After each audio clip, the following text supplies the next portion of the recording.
Siendo las 3 de la tarde en el área de Tacoma, les damos la bienvenida a la serie Revelando los secretos del Apocalipsis.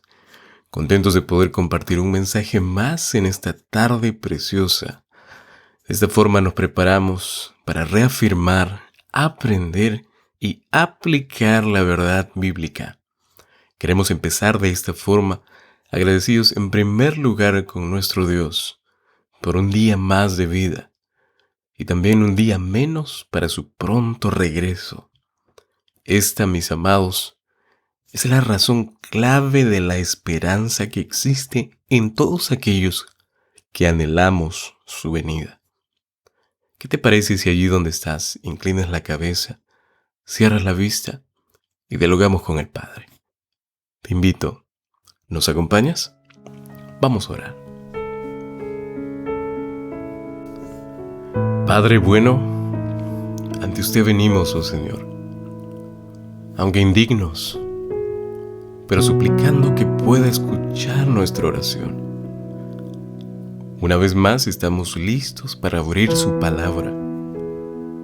Le pedimos que pueda habilitar nuestra comprensión y que el Espíritu Santo pueda guiarnos en cada punto del estudio, de tal forma que podamos encontrar lógica y aceptación de su verdad. Sea usted quien en esta tarde alimente nuestra mente con su palabra y conforte nuestro corazón con sus promesas. Gracias, Señor. En el nombre de Jesús. Amén. Amén. Continuamos con la segunda parte del sexto sello, y en realidad no es una segunda parte, sino más bien una ampliación del análisis del episodio anterior. El objetivo de esta tarde será clarificar puntos vitales, ya que fueron mencionados en el episodio anterior, pero también desarrollar una idea sobre la ira del Cordero. Vayamos al texto de estudio y abramos nuestra Biblia en Apocalipsis capítulo 6, versículos 12 al 17. Apocalipsis 6, 12 al 17. Dice la palabra de Dios de la siguiente forma. Cuando miré, abrió el sexto sello, y he aquí hubo un gran terremoto, y el sol se puso negro como tela de silicio, y la luna se volvió toda como sangre, y las estrellas del cielo cayeron sobre la tierra, como la higuera deja caer sus higos cuando es sacudida por un fuerte viento. Y el cielo se desvaneció como un pergamino que se enrolla, y todo monte y toda isla se removió de su lugar. Y los reyes de la tierra y los grandes, los ricos, los capitanes, los poderosos, y todo siervo y todo libre, se escondieron en las cuevas y entre las peñas de los montes, y decían a los montes y a las peñas, caed sobre nosotros, y escondednos del rostro de aquel que está sentado sobre el trono y la ira del Cordero, porque el gran día de su ira ha llegado, ¿y quién podrá sostenerse en pie? Haciendo un recuento de estos eventos naturales que acontecieron en ciertos periodos de la historia humana, podemos simplemente confirmar o reafirmar con precisión la profecía bíblica, mis amados. Por si alguno se esté preguntando, pastor, ¿pero qué hace que el terremoto de Lisboa de 1755, el día oscuro de 1870 y la lluvia de Leónidas o la lluvia de estrellas en 1833 sean eventos especiales? Bueno, pues, la respuesta tiene que ver con el lugar, el orden, el tiempo y aún la intensidad de estas señales. Así que vamos a ir desarrollándolo sobre esos elementos que acabamos de mencionar, esas clasificaciones. En primer lugar, hablamos que estos eventos son importantes por el lugar en donde toman participación. No es coincidencia que las señales ocurrieron en Europa y en los Estados Unidos. Y lo digo por la siguiente manera. Europa era un lugar especial porque allí el papado estaba a punto de recibir su herida mortal según la palabra de Dios en Apocalipsis capítulo 13, que concluiría los 1260 años, que es un periodo profético de tribulación, un periodo profético establecido en el libro de Daniel, que dentro de unos segundos lo vamos a ver. Por otro lado, los Estados Unidos eran también un lugar.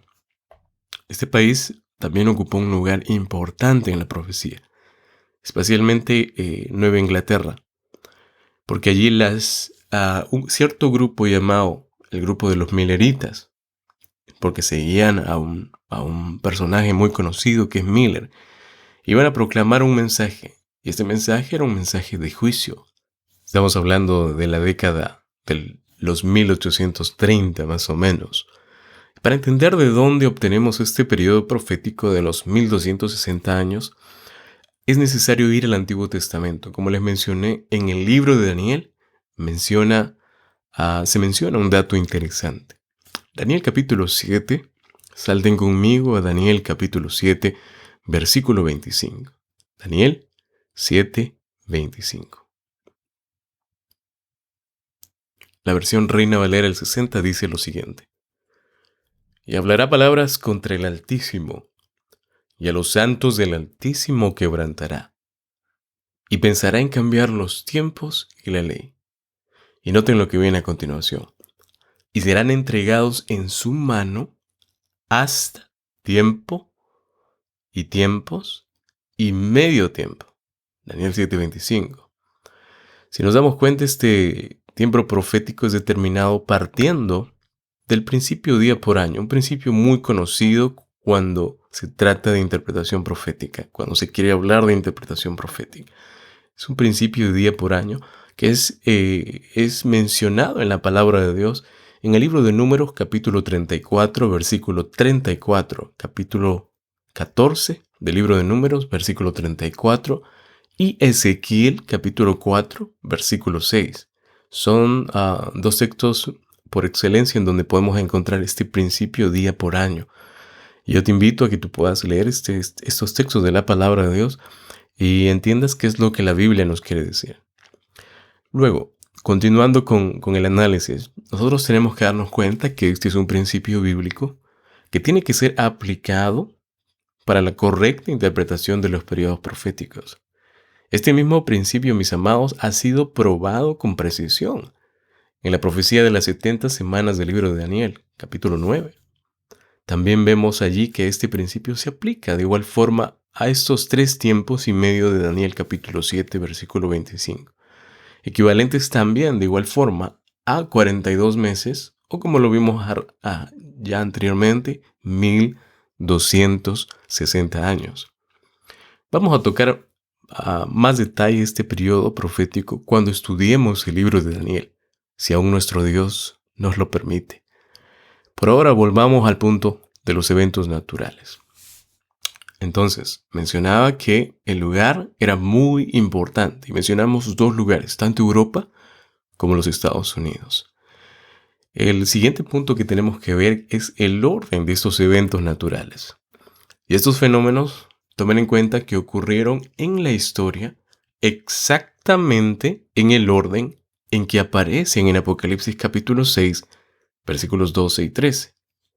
Miren, primero vino el terremoto de Lisboa en 1755. Luego el día oscuro y la luna tornada en sangre en 1780. Y finalmente la lluvia de las estrellas fugaces en 1833. Podemos afirmar con seguridad que no existe alguna otra ocasión en menos de 100 años en donde estas señales que ocurrieran en ese orden en la que el texto menciona. Fue en este mismo orden de eventos que incentivó a mucha gente a estudiar las profecías. Apocalipsis capítulo 6, por ejemplo, describe las señales en orden exacto en que ocurrieron. El gran terremoto, recuerden ustedes, ocurre en el año 1755, el oscurecimiento del sol, 1780, la luna, ese mismo año, se oscurece como sangre, ¿verdad? 1780 también, y las estrellas caen del cielo en el año 1833. Eventos que son sustentados a lo largo de la historia. Cualquiera de ustedes puede ir y buscar en el internet estos eventos que ocurrieron o en libros de historia y se van a dar cuenta que estos eventos acontecieron en esos lugares. El tercer punto que queremos revisar es el tiempo de estos eventos naturales. Y este es un punto muy importante, porque estamos hablando de un periodo profético. Entonces, en relación al tiempo, tenemos que darnos cuenta que estas señales ocurrieron exactamente cuando debían. Inmediatamente antes de concluir este periodo profético, los 1260 años de tribulación, y poco antes de cumplirse las profecías en cuanto a la famosa caída del papado en el año de 1798, que ahorita vamos a ampliar esa partecita, antes de la caída del papado. Pero también a comienzos de un evento grande que si nos vamos a la profecía nos vamos a dar cuenta que ocurrió en el año 1844 y este año es muy particular, es un año muy singular para el proceso en el que Dios juzga a su pueblo, porque hay un inicio, en este año se da el inicio a un evento que Dios realmente empezó. Luego vamos a verlo con más detalle. Año 1844, que no se les olvide ese año. Vamos a Apocalipsis capítulo 13, versículo 3, porque quiero ampliar un poquito la sección o la parte cuando mencioné la caída del papado. Apocalipsis capítulo 13, versículo 3 dice lo siguiente. Vi una de sus cabezas como herida de muerte, pero su herida mortal fue sanada, y se maravilló toda la tierra en pos de la bestia. Noten, aquí acontece como una batalla en la que la bestia, ¿verdad? La bestia fue herida, y luego dice fue sanada, y luego dice al final, y se maravilló toda la tierra en pos de la bestia. Esta profecía se cumplió exactamente el 20 de febrero de 1798. Pastor, ¿cómo sabe eso? Bueno, noten el contexto. En la historia hubo un personaje muy interesante que se llamó el general Berthier.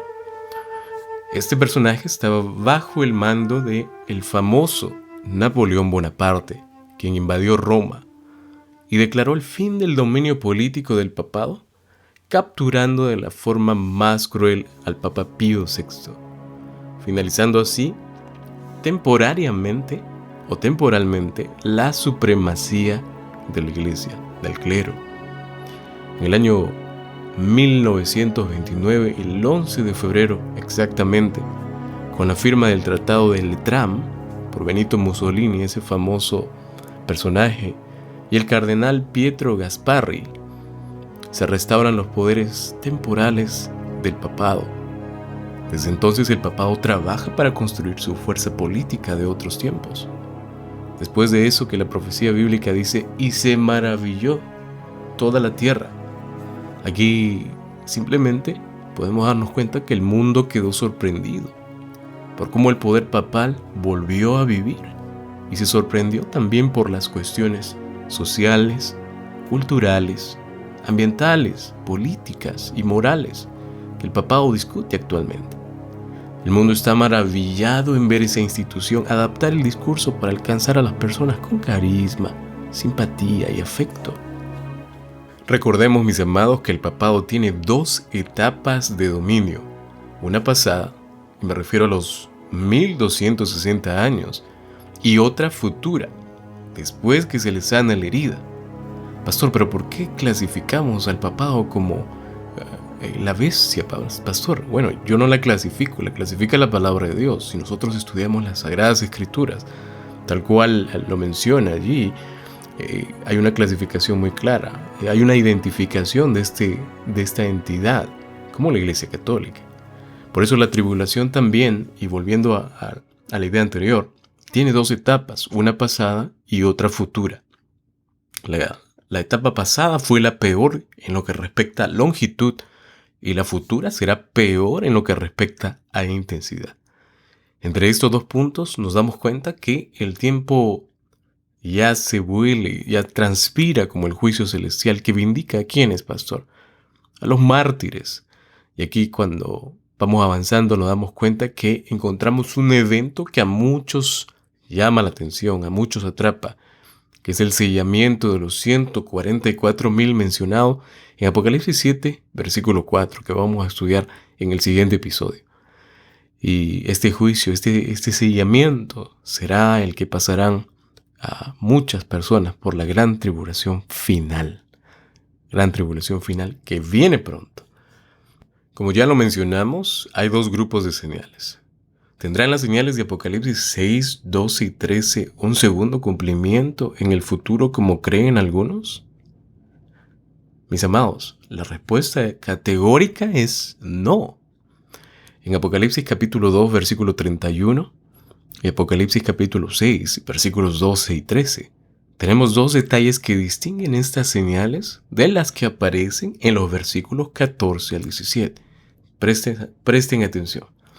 Primero, según Joel capítulo 2, versículo 31, las señales de Apocalipsis capítulo 6, versículos 12 y 13 ocurren antes del día grande y terrible de Jehová.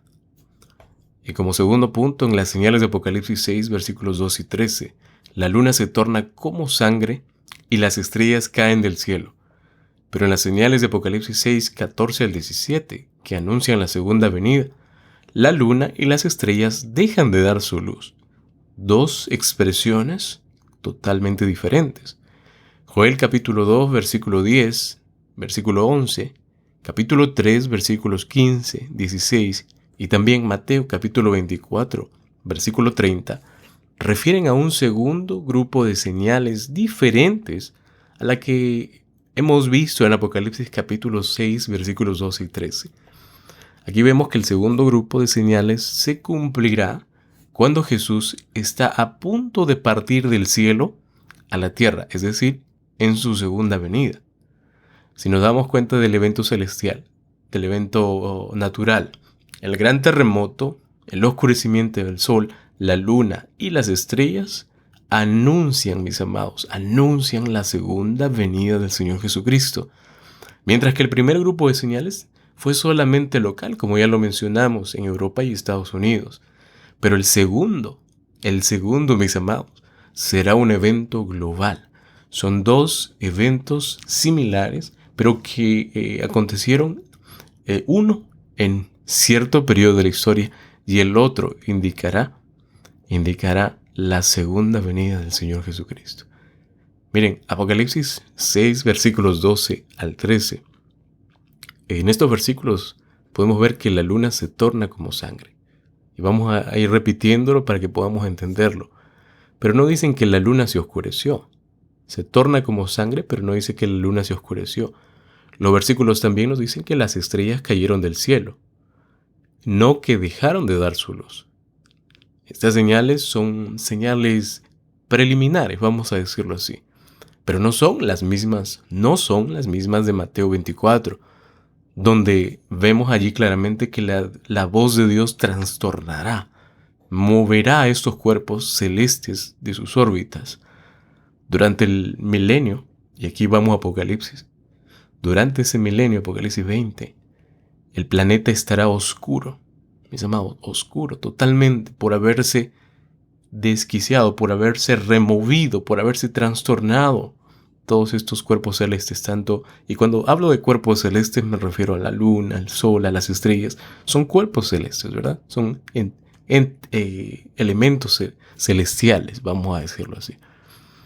He aquí las señales de Apocalipsis 6 al 12 y 13. Es Apocalipsis 6, 12 y 13. Y vamos a leer esta sección rápidamente. Miré, y cuando abrió el sexto sello, he aquí hubo un gran terremoto, y el sol se puso negro como tela de silicio, y la luna se volvió como toda de sangre. Noten los detalles. Y las estrellas del cielo cayeron sobre la tierra, como la higuera deja caer sus higos, cuando es sacudida por un fuerte viento. Al ir al Antiguo Testamento, específicamente al libro de Isaías, capítulo 13, versículos 10 al 13, nos damos cuenta que estos versículos tampoco son paralelos, es decir, van en armonía o encajan en la interpretación de Apocalipsis 6, 12 y 13. ¿Por qué, pastor? por el simple hecho de que Isaías escribió que el sol y la luna y las estrellas se oscurecerían. Cuando Cristo venga, mis amados, por segunda vez, porque lo mencioné hace un momento, este oscurecimiento, estos eventos celestiales, simplemente serían la introducción, el marco de introducción para la segunda venida. Pero cuando Cristo venga, y presten atención a este punto, cuando Cristo venga por segunda vez, la voz de Dios conmoverá la tierra entera. Y también va a trastornar todos los cuerpos celestes, y me refiero nuevamente al sol, la luna, las estrellas. Miren, el texto bíblico dice en Isaías: por lo cual las estrellas de los cielos y sus luceros no darán su luz, y el sol se oscurecerá al nacer, y la luna no dará su resplandor. Verso 11. Y castigaré al mundo por su maldad y a los impíos por su iniquidad. Y haré que cese la arrogancia de los soberbios, y abatiré la altivez de los fuertes. Verso 12. Haré más precioso que el oro fino al varón, y más que el oro de Ofir al hombre. Porque haré estremecer, esa es la expresión más adecuada, haré estremecer los cielos, y la tierra se moverá de su lugar. Qué impresionante. Y en la indignación de Jehová de los ejércitos, y en el día del ardor de su ira. Mis amados, qué tremendo. Cuando el Señor aparezca, todos estos acontecimientos van a trastornar la creación, van a remecer toda la creación de Dios. Hay una conclusión inevitable. Cuando nos vamos a ver las señales en otras partes de la Biblia, nos damos cuenta que todas tienen su particularidad. Por ejemplo, en Joel capítulo 2, versículo 31, en Hechos capítulo 2, versículo 20, Apocalipsis capítulo 6, versículos 2 y 13, todas las señales que acontecen en estos pasajes bíblicos son diferentes que las de Mateo 24. Y me estoy refiriendo a Mateo 24, versículo 30. Miren, existe una diferencia clara que hemos encontrado aquí. Y es la diferencia entre la expresión tiempo del fin y el fin del tiempo. Exactamente, tiempo del fin y el fin del tiempo. Mientras que las señales de Apocalipsis 6, 12 y 13 anunciaron que la historia del planeta estaba entrando al fin o al tiempo del fin, nos vamos a Mateo 24. Y estos textos de Mateo 24, que son paralelos en Marcos y Lucas de igual forma, anuncian que llegó el tiempo del fin. Vamos a leer el pasaje de Mateo en su entereza para entender un poco mejor el contexto. Mateo capítulo 24, versículos 29 al 31. Mateo 24, 29 al 31. E inmediatamente después de la tribulación de aquellos días, el sol se oscurecerá y la luna no dará su resplandor, y las estrellas caerán del cielo, y las potencias de los cielos serán conmovidas. Entonces, y miren lo que viene a continuación, porque todo está unido, entonces, con esa expresión de y a continuación. Entonces, aparecerá la señal del Hijo del Hombre en el cielo, y entonces lamentarán todas las tribus de la tierra, y verán al Hijo del Hombre viniendo, ¿cómo? Como pastor, sobre las nubes del cielo, con gran poder y gloria.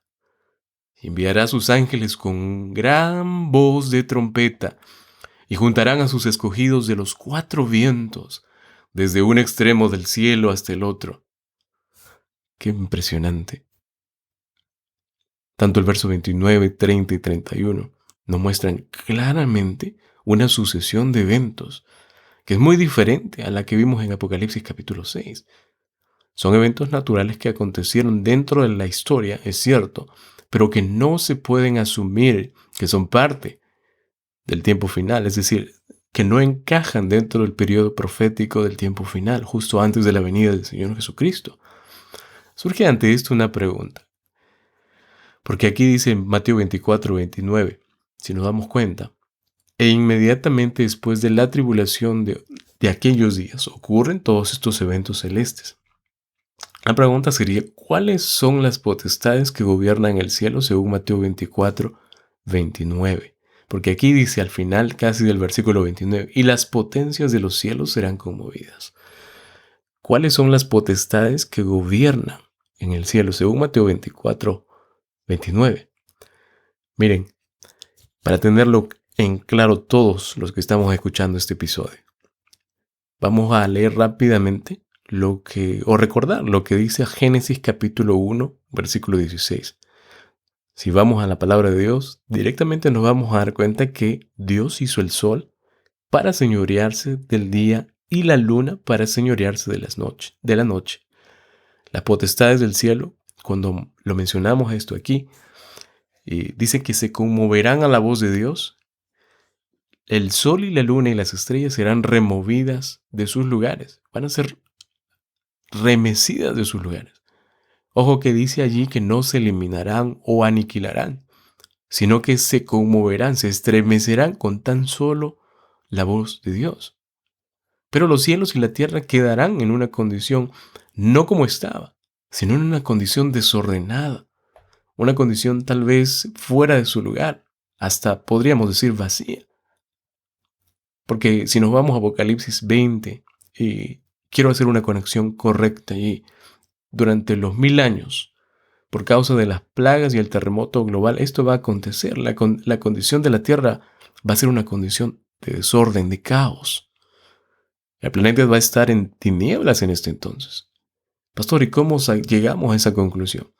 Bueno, pues Jeremías capítulo 4, versículos 23 al 28. También menciona que el sol, la luna y las estrellas serán movidas de sus órbitas en la segunda venida. Hay una referencia clara allí. Es impresionante y me llama mucho la atención, porque cuando la voz de Dios libre a su pueblo, esta voz no va a ser como cualquier voz. Esa voz sacudirá los cielos y la tierra por completo. Las olas del mar se alzarán y agitarán y la tierra tambaleará como un borracho, como una persona que ha bebido mucho, ¿verdad? Cordilleras de montañas se hundirán y yo no sé, tal vez hasta islas desaparezcan. Este es el momento en el que mucha gente estará llena de angustia, confusión, como dice el texto bíblico, el bramido del mar y de las olas, desfalleciendo los hombres por el temor y la expectación de las cosas que sobrevendrán en esta tierra. Hay muchas cosas que van a sobrevenir sobre este planeta Tierra. Tiempos difíciles, mis amados, están delante de nosotros y tenemos que abrir la vista y abrir los oídos. Los juicios de Dios están cayendo sobre nuestro mundo. Llegará el tiempo en que las naciones de la tierra van a temblar. Habrán pruebas y perplejidades por todos lados. Habrá mucha confusión que Satanás habrá sembrado en muchas personas, muchas iglesias. Los corazones de los hombres desfallecerán en temor, es decir, van a caer en el temor. Muchos van a temer, van a vivir bajo el temor. Pero ¿qué haremos nosotros aquel día? ¿Qué harás tú en aquel día? A pesar de que la tierra esté en un estado de caos, a pesar de que la tierra esté desordenada por la voz de Dios y sea removida como una choza de paja que viene cualquier viento y la remueve, mis amados, si aquel tiempo llega y tú no has puesto tu confianza en Dios, yo te insto a que hoy comiences a poner tu confianza en Dios.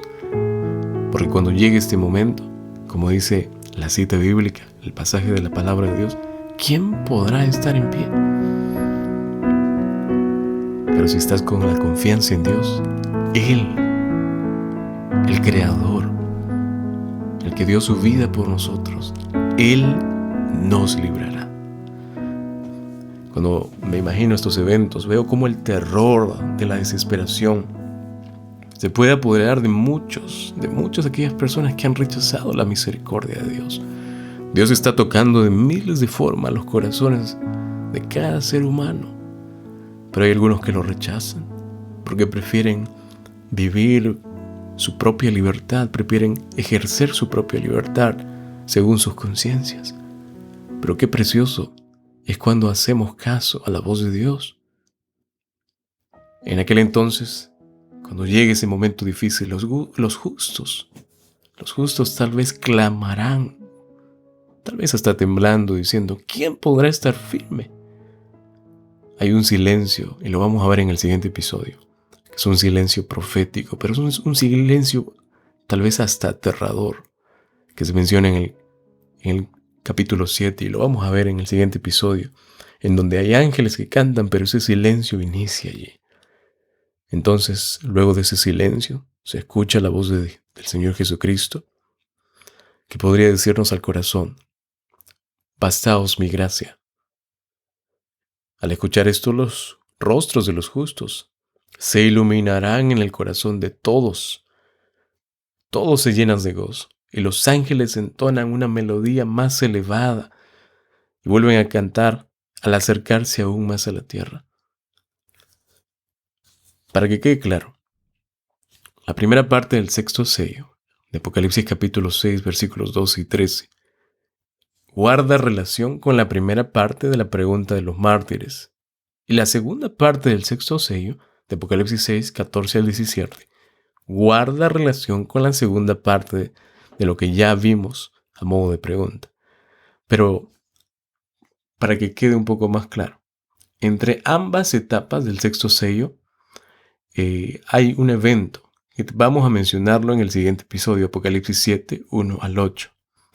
Pero para que no se vaya la idea inicial, tenemos que entender de que Dios vindicará, y esta es la idea principal, Dios vindicará en el juicio celestial a los mártires que el cuerno pequeño inmoló durante ese periodo profético que mencionamos inicialmente, los 1260 años.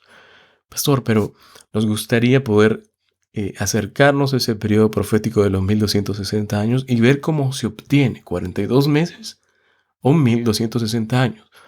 Vamos a ir con calma, porque estos periodos proféticos se obtienen de una forma muy simple, muy práctica, respetando y aplicando el principio de día por año. Pero vamos a continuar, porque tenemos que tocar más detalles sobre las señales. Y voy a decir algo. A medida que los libros de memoria, estos son libros de memoria que está en la palabra de Dios, que se menciona que hay libros, que Dios tiene libros, ¿verdad? Estos libros se abren y el juicio inicia. Las vidas de todos los que hayan creído en Jesús van a ser pasados, examinados por estos libros, evaluados por Dios, lógicamente. Empezando con los que vivieron desde el principio, ¿verdad? Y nos damos cuenta que el abogado presenta los casos de cada generación sucesiva y termina con los vivos. Es interesante que esta cita que les acabo de explicar la da un libro maravilloso que es El conflicto de los siglos, que yo se los recomiendo grandemente. Entonces, volviendo a la idea inicial, podemos darnos cuenta que Dios vindica a sus mártires que mueren durante este tiempo de angustia, estos 1260 años. Pero finalmente vemos que al final del juicio, Él establece su sello a los 144,000 sellados, santos, vivientes que pasarán por el tiempo de angustia. Ojo que vamos a ver más detalles sobre este número. Pero para los santos que viven, tengo que decir que es el sellamiento de los 144,000, la etapa de juzgar y la etapa de vengar y de recompensar se halla en la visión de la gran multitud de Apocalipsis 7, 9 al 17. Yo no quiero que esto quede en confusión. Vamos a desarrollar el capítulo 7 en el siguiente episodio y vamos a verlo con mayor detalle. En relación a la ira del Cordero, y me gustaría ir con ustedes a la ira del Cordero, porque a veces pensamos que Dios es un Dios que le encanta castigar. Hay muchas personas que están quizás un poco confusas en la forma en cómo Dios actúa, en la forma en cómo Dios aplica su justicia, y toman a Dios de una forma como si fuera un dictador. Generalmente es así. Pero vamos a hacer un pequeño análisis de la ira del Cordero. Porque la palabra de Dios, allí en el capítulo 6, en el sexto sello, habla sobre la ira del Cordero.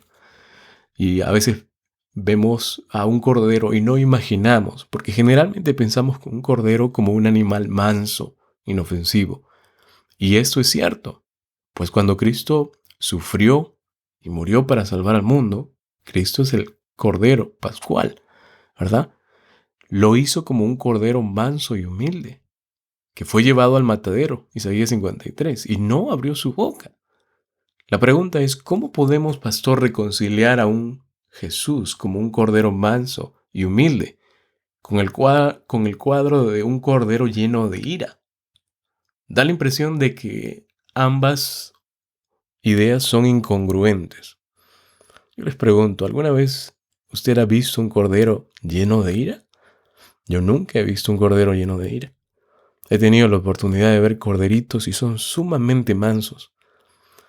Y pareciera que no hay una incongruencia, pero en la visión introductoria de los sellos nos damos cuenta de que Juan vio a Jesús de otra forma. Y me refiero a que Juan vio a Jesús como el león de la tribu de Judá. Y esto lo leímos en Apocalipsis capítulo 5, versículo 5. Pero también como un cordero inmolado. Y aquí hay otro desafío para nosotros. ¿Cómo reconciliar esta idea en ver de dos formas diferentes al Señor Jesús? ¿Como un cordero o como un león? Yo creo que todos deberíamos tener claro esta idea. Así que vamos a presentarlo de la siguiente forma.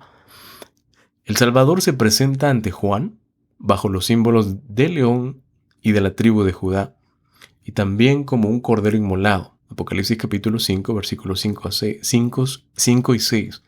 Pero dichos símbolos representan la unión del poder omnipotente con el abnegado sacrificio de amor.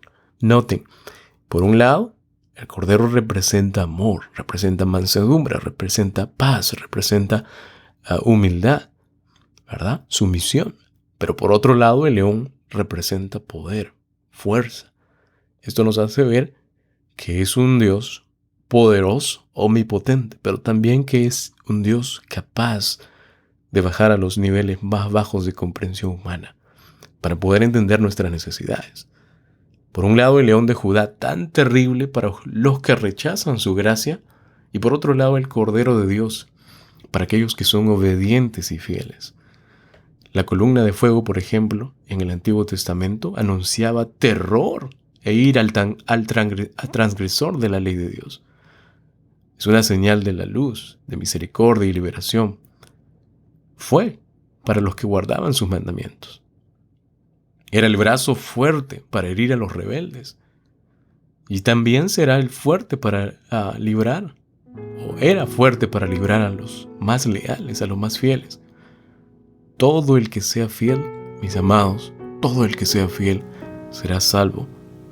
Si nos vamos a la historia bíblica, en el libro de San Juan, nos damos cuenta que mientras el Señor Jesucristo estaba en el jardín del Getsemaní y luego en la cruz, nos damos cuenta que Él tuvo que pasar por una de las etapas más difíciles. Él bebió la copa de la ira de su Padre.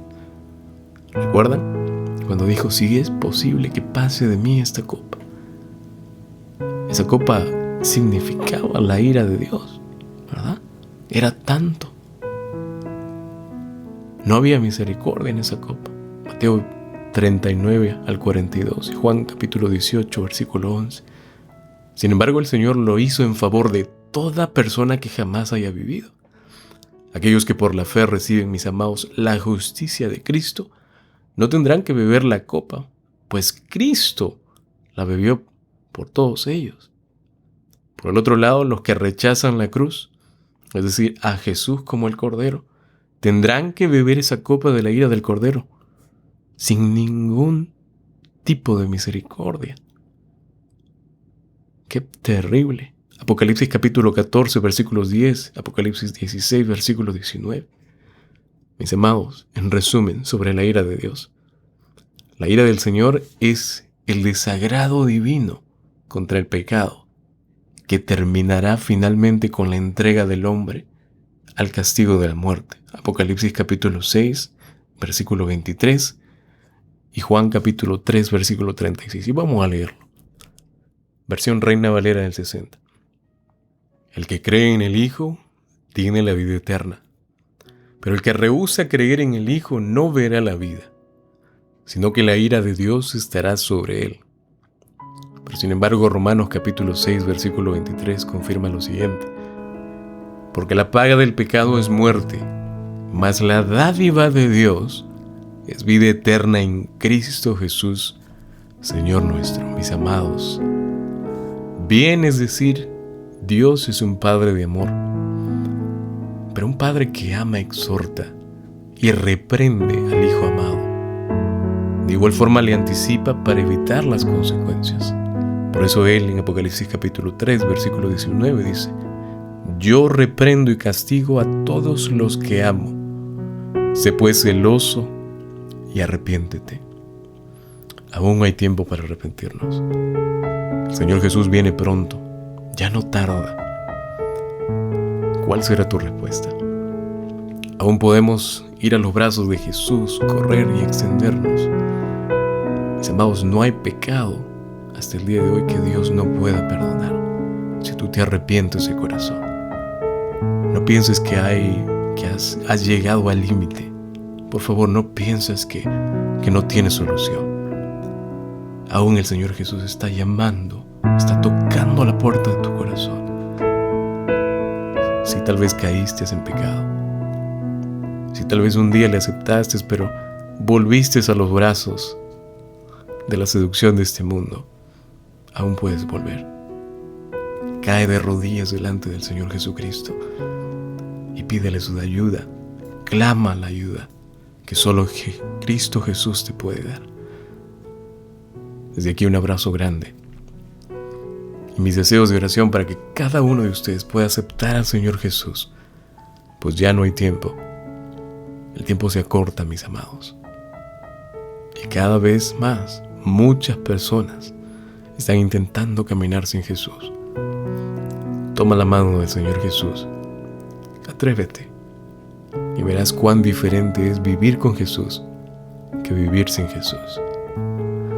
De esta forma terminamos el episodio número 15 y te damos las gracias por estar conectado con esta radio de bendición. Y les animamos a compartir este podcast para así extender bendición a otros. Mis amados, es tiempo de concluir, pero debemos hacerlo en oración. Te invito allí donde estás a elevar la última oración. Alabanza y gratitud a usted, oh Padre, por este tiempo hermoso en su presencia. Permita que su palabra no caiga en saco roto, sino que sea implementada en nuestra vida diaria. Le pedimos pueda ayudarnos a estar a cuentas y listos para enfrentar las batallas que vendrán. Le entregamos nuestro corazón, oh Dios, en el nombre de Cristo Jesús. Amén, amén